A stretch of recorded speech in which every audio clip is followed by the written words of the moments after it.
She ignores the nice guy who treats her like a queen, but the toxic guy who barely texts back. She can't stop thinking about him. This isn't a coincidence. It's dark psychology, and what I'm about to reveal will disturb you.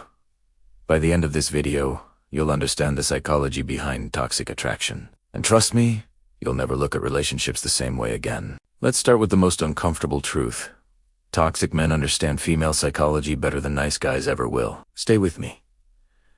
Here's what's happening in her brain. When a nice guy is consistent, always available, always texting back, always predictable, her brain releases dopamine.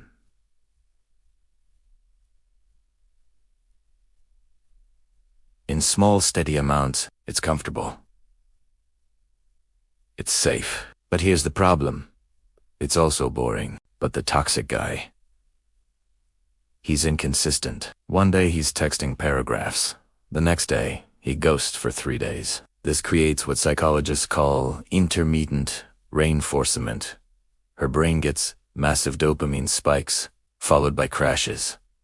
And guess what? This is the same pattern that makes gambling addictive. She's literally gambling for his attention. Will he text back? Will he show up? Will he care? Today. The uncertainty creates an addiction. Her brain craves the next win, the next moment. He shows affection. This is psychological manipulation, whether he's doing it consciously or not. Now, before you judge her, understand this. She doesn't want to feel this way. Her rational brain knows he's toxic. But the limbic system, the emotional, primal part of her brain is running the show, and it's screaming. This feeling is intense.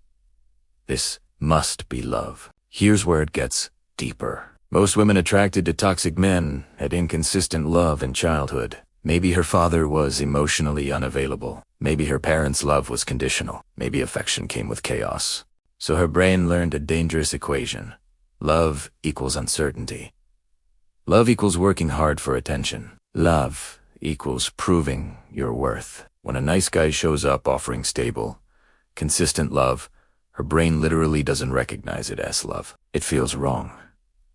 It feels boring. It feels like something's missing. The toxic man feels familiar. Not healthy.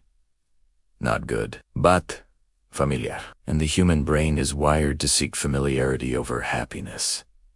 Think about that. She's not choosing him because he's better. She's choosing him because her wounded inner child recognizes the pattern. And this is why you can't just tell her, he's toxic, leave him.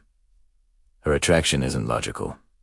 It's a trauma response. It's her trying to heal an old wound by recreating it, hoping this time she can fix it. Now, let's talk about the ego. Toxic men are a challenge, and humans, especially high-achieving women, are wired to conquer challenges. When a nice guy gives her attention freely, there's no challenge. There's no conquest. There's no validation. But the toxic guy, he's hard to get. He's emotionally unavailable. He doesn't commit. So when he does show her affection, even crumbs of it, her brain registers it as a massive win. She thinks, I must be special if I got him to care, even for a moment. Here's the dark part. She's not in love with him. She's in love with the idea of winning him. She's in love with the fantasy that if she loves him hard enough, smart enough, perfectly enough, he'll change.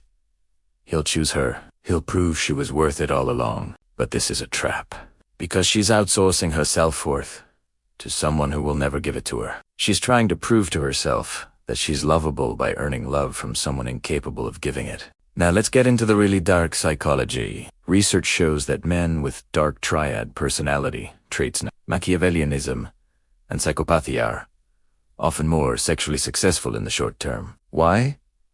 Because they're masters of manipulation. Narcissists are confident and charismatic. Machiavellians are strategic and charming. Psychopaths are fearless and exciting.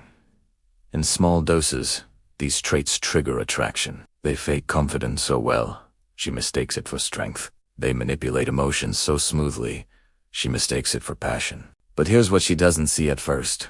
Toxic men need her to be insecure.